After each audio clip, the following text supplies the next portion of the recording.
ప్రస్తుతం ఉన్న సైన్సు అర్థం చేసుకోవట్లేదు. సింపుల్గా చూస్తే చాలా రీజన్స్ ఉన్నాయి. లాంగ్వేజ్ బ్యారియర్ అనమాట.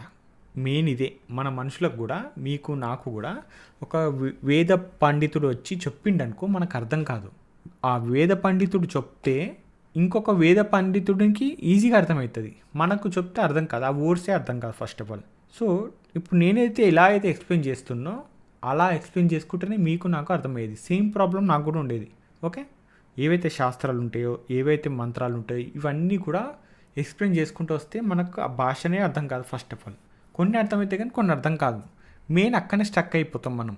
ఓకే, సో ఏవైతే సంస్కృతంలో టెక్స్ట్ ఉంటాయి కదా, ఇవన్నీ కూడా సింబాలిక్గా, పోయిటిక్గా వాటి మీనింగ్స్ ఉంటాయి అన్నమాట.